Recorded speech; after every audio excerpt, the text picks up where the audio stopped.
बहुत ही आज एक विशेष अवसर है। हरियाणा के एक बहुत बड़ा प्रोजेक्ट, कल्पना तो हमारी इसको न केवल राष्ट्रीय स्तर का एयरपोर्ट बल्कि अंतर्राष्ट्रीय स्तर का एयरपोर्ट बनाने की बनी हुई है। उसमें एक एक कदम आगे बढ़ेंगे। उसके पहले चरण का ये जो भूमि पूजन के कार्यक्रम का अवसर और साथ ही पूरे प्रदेश में एक ऐतिहासिक सबसे बड़ा अवसर इस नाते से मैं कहूँगा कि 306 ऐसे प्रोजेक्ट्स हैं जिनका आज उद्घाटन अथवा शिलान्यास किया जा रहा है। एक साथ इतनी संख्या में उद्घाटन और शिलान्यास का कार्यक्रम मुझे नहीं लगता कि देश भर में कहीं हुआ होगा। 306 प्रोजेक्ट्स के आज उद्घाटन शिलान्यास के कार्यक्रम के अवसर पर हिसार की इस भूमि पर मंच पर विराजमान हमारे deputy chief minister Shri Dushyant Chautala जी,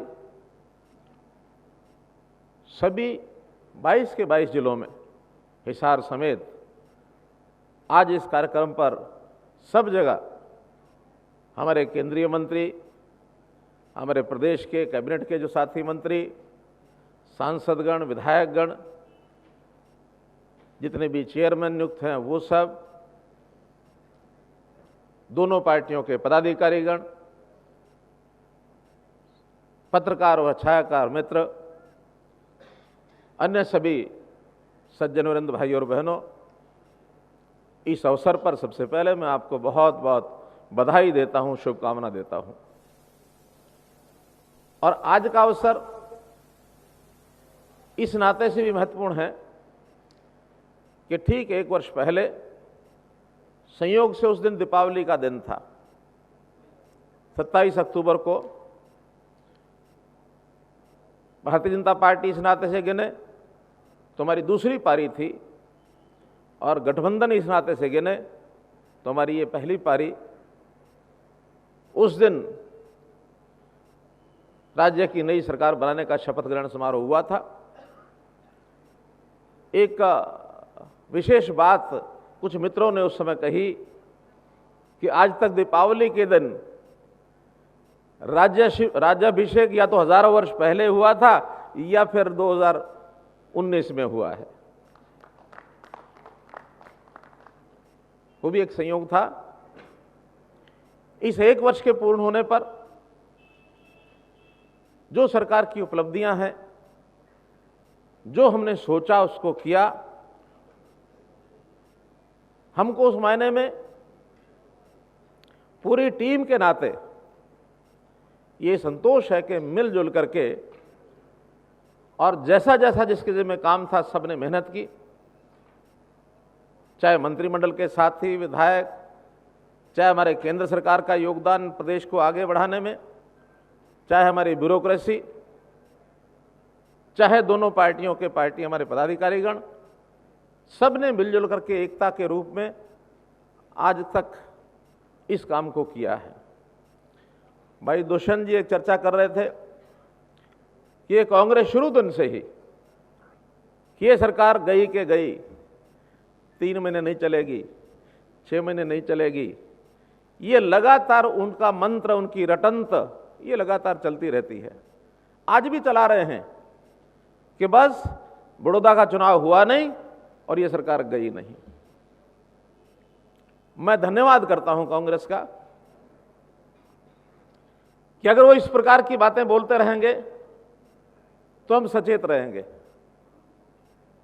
और लगातार 5 साल वो बोलते रहें और हम भी दृढ़ता से अपनी सरकार को चलाते रहेंगे। अगर वो कहीं बीच में बोलना रुक गए तो हमारे लोगों को भी लगेगा शायद कुछ गड़बड़ हो गई। कांग्रेस बोलती रहे, क्योंकि इस बोलने में ही कांग्रेस की जो अविश्वसनीयता है, उनकी जो क्रेडिबिलिटी है, उसके ऊपर प्रश्न चिन्ह खड़ा होता है। केवल इसी विषय पर नहीं, झूठ के पुलंदे, हर समय झूठ बोलने का एक अभ्यास कांग्रेस का बना हुआ है। क्योंकि एक मुद्दा कोई है नहीं, छटपटाहट बहुत है इतने लंबे समय तक एक साथ सत्ता से बाहर, जब से हरियाणा बना है तब से वो नहीं रहे। बीच बीच में दूसरी सरकारें आती रही 5-5 साल के लिए, लेकिन लगातार 6 साल, हमारे भी 10 साल हो जाएंगे, लेकिन आज मैं 6 साल कहता हूं, 6 साल कांग्रेस सत्ता से लगातार बाहर कभी नहीं रही। एक बार में 4-5 साल तो रही होगी, लेकिन अब एक एक दिन बढ़ता जा रहा है, तो उनकी छटपटाहट ये देखने को मिल रही है। और हर किसी बात पर, चाहे केंद्र सरकार हो चाहे प्रदेश में हो, कोई भी नई बात हमारी सरकारों ने की तो उसका वो हवा खड़ा करते हैं, भूत प्रेत जैसी कहानियां सुनाने लगते हैं।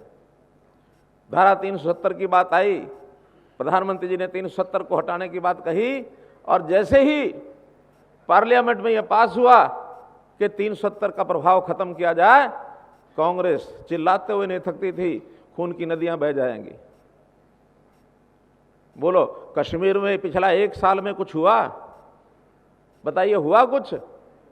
नहीं हुआ। राम जन्मभूमि पर मंदिर बनने की बात, हालांकि कोर्ट का फैसला है, और कोर्ट के फैसले पर किसी को ऐतराज करने का कोई हक नहीं होता है, सबको मानना ही होता है, और वो भी सुप्रीम कोर्ट का निर्णय। लेकिन उस समय भी इन्होंने हुआ क्या फैलाया, देश में पता नहीं दंगे हो जाएंगे, यहां पर रहने वाले मुसलमानों के खिलाफ ये बन जाएगा, वो बन जाएगा, मार दिया जाएगा। सिटीजन अमेंडमेंट एक्ट, उस समय भी कितना हो हल्ला किया इन्होंने, पता नहीं क्या हो जाएगा। सीए एक्ट के भी बिल पास हो गए, एक्ट बन गए, राम जन्मभूमि पर मंदिर भी बन गया, सब कुछ हो गया, किसी का कोई बाल बांका हुआ? नहीं हुआ। पाकिस्तान के खिलाफ जब भी कार्रवाई करने की बात होती थी, और जब कांग्रेस की सरकार होती थी केंद्र के अंदर, उस समय इनके अंदर एक बवाल उठता था कि ज्यादा उनके खिलाफ मत जाओ, उनके पास भी परमाणु बम है, लड़ाई कर देंगे और पता नहीं कितना नुकसान हो जाएगा हमारा, दुनिया के बाकी देश भी उसके साथ कूद जाएंगे। एक मोदी जी का यह हिया है कि पाकिस्तान के अंदर, बालाकोट के अंदर उनके आतंकवादियों के सिर पर बम मार करके और वहां उन लोगों को धराशायी किया। चाइना जैसे देश को कोई 1962 के बाद कांग्रेस सरकार में किसी की हिम्मत नहीं हुई थी कि चाइना के खिलाफ कोई आवाज उठाएंगे। आज चाइना को भी दुनिया में बिल्कुल एकांतवास करा दिया उसका, चाइना अकेला पड़ गया है दुनिया के अंदर। ये अगर नीति है तो देश के प्रधानमंत्री श्री नरेंद्र मोदी जी की है। आज दुनिया में हमारा स्थान बना है कि भारत देश हर दृष्टि से आगे है, ताकत में भी है, सहनशीलता में भी है, हर प्रकार के विषय में आज भारत का स्थान ऊंचा हुआ है। और ये कांग्रेस के लोग आज भी कोई ना कोई हवा खड़ा करते रहते हैं। लेटेस्ट अभी का उदाहरण, किसानों के लिए 3 अध्यादेश आए, पार्लियामेंट में कानून बन गए, लेकिन किसान को क्या बहकाएंगे? किसान खत्म हो जाएगा, मंडियां खत्म हो जाएंगी, एमएसपी खत्म हो जाएगा, और जो बड़े बड़े लोग हैं वो आकर के सब चीज़ों पर कब्जा कर लेंगे। अब हमारा किसान भोला भाल किसान ही कहूँगा मैं, क्योंकि किसान को ऐसा चौधरी देवलाल जी कहा करते थे कि इसको समझाना मुश्किल है, बहकाना आसान है। तो हमारा किसान भाई शुरू में जल्दी ही बहकावे में आता है, लेकिन जब असलियत पता लगती है तब उसको ध्यान में आता था कि बहकावे में बहका रहे थे हमको। तो इस कांग्रेस ने कुछ इनके पिट्ठू इनके साथ यूनियनबाजी करते हुए साथ लगे रहते हैं, उनको उकसाते रहते हैं, हर प्रकार की मदद करते हैं और शोर मचाते हैं। आखिर लगातार प्रोक्योरमेंट चल रही है। आज 22 दिन से प्रोक्योरमेंट ठीक से चल रही है। शुरू में 1 सप्ताह तो कठिनाइयां कई आती हैं, लेकिन आज 27 तारीख हो गई, शुरू के 5 दिन छोड़ दिए जाए तो 22 तारीख से प्रोक्योरमेंट भी ठीक चल रही है। मंडियां भी सारी चली हैं, मंडियों के अलावा जितने परचेज सेंटर हो वो भी खोले गए हैं, चाहे बाजरा के हों चाहे धान के हों। कपास की भी प्रोक्योरमेंट ठीक से चल रही है। पिछली बार कोई 15-16 स्थानों पर खरीद हुई थी, इस बार 30 स्थानों पर कपास की परचेज हो रही है, सीसीआई कर रही है। सबको पेमेंट 70% किसानों को पेमेंट डायरेक्ट उनको जा रही है उनके खातों में। कहीं एमएसपी खत्म हुआ नहीं, कहीं मंडियां खत्म हुई नहीं, किसान को तसल्ली हो गई कि हमको बहकाया जा रहा था। और ये बहकावे में आने वाले किसानों के जो नेता हैं, कुछ छुटपुट नेता वो हैं, इन किसानों के लीडर बने हुए हैं। हम भी चाहते हैं, उनको समझाते हैं, बात करते हैं कि भाई लोकतांत्रिक तरीके से, शांतिपूर्वक तरीके से आप अपनी बात कहो, कोई दिक्कत नहीं। प्रदर्शन करना तब भी करो, लेकिन एक सीमा से आगे बढ़ करके नहीं करो। ये लोग पुतले जलाते हैं, जगह जगह पर प्रदर्शन करते हैं, हमें कोई बात नहीं, लेकिन एक सीमा उस समय पार होती है जब ये कहते हैं कि दशहरे के दिन जैसे रावण का पुतला दहन किया जाता है, ऐसे हम प्रधानमंत्री का पुतला दहन करेंगे। ये सीमा, इस सीमा का उल्लंघन किसी को नहीं करना चाहिए। आखिर वो प्रधानमंत्री जो राम जन्मभूमि के ऊपर जाकर के विशाल राम मंदिर बनाने की कल्पना को आगे बढ़ाते हैं, उनको हम राम भक्त कहेंगे। जो राम भक्त है वो रावण के बराबर उसकी तुलना की जानी चाहिए क्या? ये शर्म की बात है। तो ये चीजें हमको सबको समझनी चाहिए। तो मित्रों, आज इस अवसर के ऊपर जैसा मैंने बताया, एयरपोर्ट का पहला चरण शुरू हुआ है। एयरपोर्ट की जो रनवे का बनाने का काम, आज भूमि पूजन हुआ है, काम अलॉट कर दिया गया है। 165 करोड़ रुपए का ये काम है। और जैसा 306 विकास की परियोजनाएं हैं, ये भी 1688 करोड़ रुपए की ये परियोजनाएं हैं। तो कुल मिलाकर के 1843 करोड़ रुपए का इस काम का आज उद्घाटन और शिलान्यास किया गया है। इसमें प्रमुख विभाग जिनका सब जिलों के अंदर शिलान्यास हुआ है, उसके अंदर पावर डिपार्टमेंट है, पंचायती राज डिपार्टमेंट है, पीडब्ल्यूडी है, हायर एजुकेशन है, हेल्थ के भी 10 प्रोजेक्ट हैं, इरिगेशन के 13 प्रोजेक्ट हैं, एनिमल हस्बेंड्री के 22 है, मार्केटिंग बोर्ड की 15 सड़कें हैं। तो ऐसे फुटकर विभाग भी, तो कुल मिलाकर ये 306 परियोजनाओं के काम के अवसर पर आपको बहुत बहुत बधाई। हमने जब सरकार के इस दूसरी टर्म में आकर के शुरू किया, तो उसमें जो हमारे पहले के विषय थे उनको सबको हमने चालू रखा। ये वर्ष विशेष हमने सुशासन के नाते से और इसको बनाने की बात की थी कि 2020 सुशासन संकल्प वर्ष होगा। तो इस सुशासन संकल्प वर्ष में जैसा हमने कई काम किए हैं, उसके अंदर हमारे जो ई गवर्नेंस के जितने भी मुद्दे हैं, जिसको अभी गिनाया गया है आपके सामने, चाहे वो लाल डोरा मुक्त करने की गांव के अंदर हमने मुहिम चलाई, और इस व्यवस्था को प्रधानमंत्री जी ने भी अपना करके लगातार 6-7 प्रांतों के अंदर उसको लागू किया, स्वामित्व योजना के नाम से। इसी प्रकार ग्राम दर्शन पोर्टल, परिवार पहचान पत्र, ई ऑफिस, चाहे हमारे सेक्रेटेरिएट में ई सचिवालय की बात हो, चीफ सेक्रेटरी ऑफिस हो, मुख्यमंत्री कार्यालय हो और फाइनेंस डिपार्टमेंट हो, इनके कार्यालय सबके ई ऑफिस हो चुके हैं। अब जो फाइलें हैं वो कहीं रुकती नहीं हैं, तेजी से काम कैसे सरकारी कामों में हो। इसी प्रकार मेरी फसल मेरा ब्यौरा है। अभी एकदम हमने जो लास्ट लेटेस्ट जो किया है कि जो ट्रांसपोर्ट ऑफिस है, आरटीओ ऑफिस जो भ्रष्टाचार से लिप्त थे, उन आरटीओ ऑफिस को बदल करके और सारे स्टाफ को जहां जहां में शंका थी, नया स्टाफ ला करके और आरटीओ के बजाय उनको डिस्ट्रिक्ट ट्रांसपोर्ट ऑफिसर डीटीओ का संज्ञा दे करके और सारा स्टाफ हमने बदला है। भ्रष्टाचार को वहां सहन नहीं किया जाएगा। योग्यता के आधार पर नौकरियों की बात हमने पिछली बार ही शुरू की थी, लगातार उस क्रम को चलाए हुए हम इस एक वर्ष में 10,000 नई नौकरियां दी गई हैं। और ये हमारा 1 लाख नौकरी देने का इन 5 सालों के अंदर संकल्प है। सरकारी नौकरियां, प्राइवेट उद्योग के अंदर भी भरपूर इन्वेस्टर आ रहे हैं, लघु उद्योग बहुत बड़ी संख्या में वो चालू हो रहे हैं। और हमने एक और जो संकल्प लिया था उसको हम पूरा करने जा रहे हैं कि प्राइवेट उद्योग के अंदर 75% नौकरियां ये हरियाणा के नौजवान को मिलेंगी। ये हम सबसे पहले ही उसका संकल्प कराएंगे। हरियाणा के लोग को नौकरी पहले, अगर हरियाणा से कोई उनको नौकरी करने वाला आदमी ना मिले तब वो बाहर की नौकरी किसी को दे सकते हैं, ताकि हरियाणा के हमारे नौजवानों को रोजगार मिले। इस ओर भी हम आगे बढ़ रहे हैं। इसी प्रकार किसानों की बात जैसे मैंने बताई, 3 बिल का तो विषय रखा ही है। हमने जो भावांतर भरपाई योजना, ये किसी प्रदेश में आज तक लागू नहीं हुई कि अगर लागत से कम मूल्य उसको मिलता है तो ऐसे 17 सब्जियों के अंदर और फलों के अंदर हमने इसको लागू किया है। जितना कम भाव उसको मिलेगा वो सरकार देगी, ज़्यादा मिलेगा तो किसान का होगा।